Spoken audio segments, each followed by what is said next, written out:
រៀបសួរនិងសួស្តីអ្នកទាំងអស់គ្នាថ្ងៃនេះដែរខ្ញុំនឹងមកប្រាប់អ្នកទាំងអស់គ្នាអំពីរបៀបយកដាវសាប់បឺនេះបាទអញ្ចឹងរបៀបយកវាអ្នកទាំងអស់គ្នាត្រូវការ level របស់អ្នកទាំងអស់គ្នាឲ្យបាន200 level ហើយបន្ទាប់មកអ្នកទាំងអស់គ្នាក៏យកកងស្វានេះមកអ្នកទាំងអស់គ្នា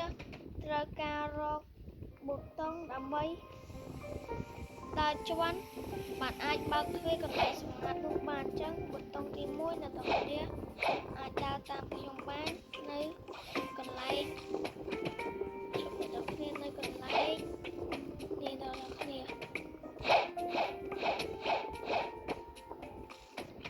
ចឹងប៊ូតុងទី1អ្នកទាំងអស់គ្នានៅកន្លែងស្មៅនេះចំណែកប៊ូតុងទី2អ្នកទាំងអស់គ្នាគ្រាន់តែមកកន្លែងដើមឈើនេះអ្នកទាំងអស់គ្នានឹងឃើញប៊ូតុងទី3អ្នកទាំងអស់គ្នាគ្រាន់តែលោតបាច់វាមកចំណែកឲ្យប៊ូតុងទី4អ្នកទាំង3អ្នកទាំងគ្នានៅកន្លែងចាប់ភ្លុកនេះអ្នកទាំងគ្នាមើលនៅក្រោមអ្នកទាំងគ្នានឹងឃើញកន្លែងនេះមួយទៀតអ្នកទាំងគ្នាគ្រាន់តែដើរជាន់មកហើយកន្លែងស្វានេះអ្នកទាំងគ្នាមកដល់នៅកន្លែងដើមឈើនេះគឺមានបតុងមួយទៀតដែរបន្ទាប់មកនៅគឺនៅនេះគឺដើរមកចឹងគឺយើងគ្រប់បតុងអស់ហើយអ្នកទាំងគ្នាត្រូវតែមកកន្លែងនេះទៅចឹងគឺនេះអ្នកទាំងគ្នាកន្លែងស្ពាននេះគឺនៅកន្លែងធ្វើខ្វែងអ្នកទាំងគ្នាគ្រាន់តែដើរពីក្រោមចន្ទានេះមកនៅ level 200អ្នកទាំងគ្នានឹងឃើញកន្លែងនេះចំហមួយអ្នកទាំងគ្នាគ្រាន់តែដើរចូលមកក្នុងមួយដែលគេអាចយកបានហើយអ្នកទាំងគ្នាគ្រាន់តែដើរប៉ះទៀននេះមកអ្នកទាំងគ្នានឹងបានទៀននេះហើយចឹងយើងដើរប៉ះយើងយកហើយបានទេចុះចំណែកអ្នកទាំងគ្នាអាចបានចឹងនៅពេលដែលយើងបានទៀនមកហើយអ្នកគ្នាគ្រាន់តែឡើងទៅលើវិញហើយអ្នកទាំងគ្នាត្រូវទៅកោះដីសាច់នៅសមុទ្រទី1អញ្ចឹងខ្ញុំនឹងបង្ហាញអ្នកទាំងគ្នានៅពេលដែលខ្ញុំបានទៅដល់កោះដីសាច់នោះអញ្ចឹងនេះអ្នកទាំងគ្នាអ្នកពេលដែលអ្នកទាំងគ្នាបានមកដល់កោះដីសាច់នេះហើយអ្នកទាំងគ្នាគ្រាន់តែមកកន្លែងផ្ទះចាស់មួយដែលគេបោះបង់ចោលនៅកន្លែងនេះអ្នកទាំងគ្នាអាចចូលមកបានអ្នកទាំងគ្នាចុះមកហើយនឹងមានកន្លែងឃុំមួយអ្នកទាំងគ្នាអាចយកទៀនរបស់អ្នកទាំងគ្នាមកដុតកន្លែងហ្នឹងឲ្យវាឆេះរួចនៅពេលដែលវាអាឡុតអ្នកទាំងគ្នាអាចចូលក្នុងហ្នឹងនឹងយកកែវទឹកនេះបានអញ្ចឹងពេលអ្នកទាំងគ្នាយកកែវទឹកនេះបានហើយអ្នកទាំងគ្នាគ្រាន់តែទៅកោះតកកវិញអញ្ចឹងខ្ញុំនឹងបង្ហាញអ្នកទាំងគ្នានៅពេលដែលខ្ញុំបានទៅកោះតកកបានអញ្ចឹងនៅពេលដែលអ្នកទាំងគ្នាមកដល់កោះតកកនេះហើយអ្នកទាំងគ្នាគ្រាន់តែចុះមកកាន់កន្លែងនេះអ្នកទាំងគ្នាកន្លែងនេះកន្លែងដែលទិញហាគីហ្នឹង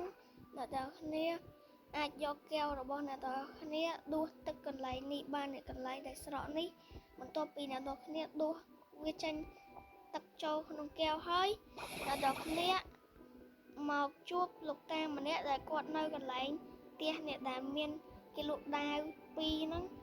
អ្នកទាំងគ្នាឲ្យកែវទឹកនឹងទៅគាត់នឹងឲ្យយើងទៅកាន់កោះចោលសមុទ្រដែលទិញជើងឆេះ V1 ហ្នឹងអញ្ចឹងនៅកោះហ្នឹងគាត់ឲ្យយើងទៅកោះហ្នឹងអញ្ចឹងខ្ញុំនឹងជួបអ្នកទាំងគ្នានៅពេលដែលខ្ញុំទៅដល់កោះ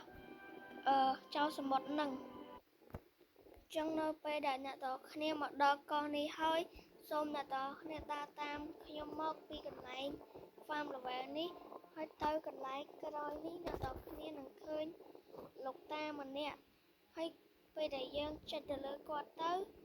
គាត់នឹងប្រាប់ថាមានចៅម្នាក់ដែលវាប្លន់លុយពីគាត់ចឹងគាត់នឹងឲ្យយើងទៅសម្លាប់ចៅនឹងដើម្បីសុខសឹកឲ្យគាត់ចឹងកន្លែងចៅហ្នឹងគឺនៅចិត្តកោះនឹងដែរទេអញ្ចឹងអ្នកទាំងគ្នាដើរតាមខ្ញុំមកអ្នកទាំងគ្នានឹងឃើញកូនកោះមួយអញ្ចឹងអ្នកគ្នាគ្រាន់តែ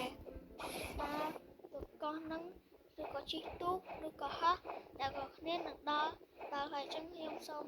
ដើរទៅដល់សូមអ្នកទាំងគ្នា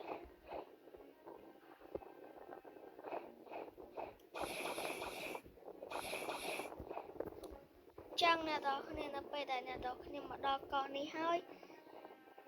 អ្នកនរគ្នានឹងឃើញមេមួយដែលកាន់ដាវនេះអញ្ចឹងលោកតាម្នាក់ហ្នឹងឲ្យយើងសម្លាប់មេហ្នឹងអញ្ចឹងនៅពេលដែលយើងសម្លាប់បានហើយគឺយើងទៅជួបតានឹងវិញអញ្ចឹងខ្ញុំនឹងបង្ហាញអ្នកនរគ្នានៅពេលដែលខ្ញុំទៅជួបតានឹងវិញអញ្ចឹងអ្នកនរគ្នានៅពេលដែលយើងមកដល់កោះនឹងវិញហើយអ្នកនរគ្នាគ្រាន់តែនិយាយជាមួយគាត់ម្ដងទៀតគាត់នឹងឲ្យ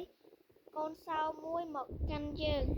ហើយខ្ញុំសូមប្រាប់ម្ដងទៀតចំពោះអ្នកនរគ្នានៅពេលដែលអ្នកនរគ្នាទៅចាក់សោនៅកន្លែងកោះ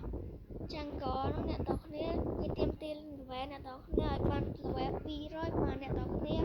អាចចាក់សោឲ្យមេនឹងបានអញ្ចឹងថាខ្ញុំសូមចាត់ត្រឹមនោះដោយសារខ្ញុំទៅកោះនឹងចាំខ្ញុំបង្ហាញវិញនៅពេលដែលខ្ញុំទៅដល់កោះនឹងអញ្ចឹងនេះអ្នកនរគ្នាពេលដែលអ្នកនរគ្នាមកដល់អ្នកនរគ្នានឹងឃើញកន្លែងនេះបិទទ្វារហើយអ្នកនរគ្នានឹងឃើញកន្លែងចាក់សោអ្នកនរគ្នានឹងតែកាន់សោឲ្យចូលមកដល់ក្នុងទ្វារហ្នឹងអ្នកនរគ្នាអាចវាយមេហ្នឹងបានអញ្ចឹងមេហ្នឹងគឺជាខ្លាំងមែនទែននៅពេលដែលអ្នកនរគ្នាថោអ្នកនរគ្នាត្រូវបានវាវាយសម្រាប់ទៅពេលដែលអ្នកគ្នាចង់មកវាយវាវិញក៏ហើយវានឹងឡើងឈាមវាពេញវិញអញ្ចឹងអ្នកនរគ្នាអាចហៅមិត្តភក្តិរបស់អ្នកនរគ្នាមកឲ្យជួយវាយមេនឹងជាមួយអ្នកនរគ្នាអញ្ចឹងនៅពេលដែលអ្នកនរគ្នាវាយឈ្នះគឺភាគរយដែលត្រប់របស់វាគឺ 100% នៅពេលដែលអ្នកនរគ្នាវាយវាងាប់អ្នកនរគ្នានឹងបានដាវសាប៊ឺនេះហើយអញ្ចឹងគឺថាដាវសាប៊ឺនេះគឺ skill វាអែមមែនតើកុំចាំខ្ញុំបង្ហាញឲ្យមើល skill ទី1ពេលដែលយើងអត់ទាន់ V2 គឺផ្សេងនឹងហើយ skill ទី2នៅពេលដែលយើងប្រើ skill ទៅកាន់គេទៅយើងនឹងបាញ់ទៅគេគឺថាស្អាតមែនតើ effect ដាវនឹងហើយដាវនឹងគឺជាដាវ legendary នៅសមុទ្រទី1ដែលអ្នកនរគ្នាអាចយកបានដោយមិនអស់លុយអញ្ចឹងវីដេអូយើងគឺមានតែប៉ុណ្្នឹងទេបាយបាយអ្នកនរ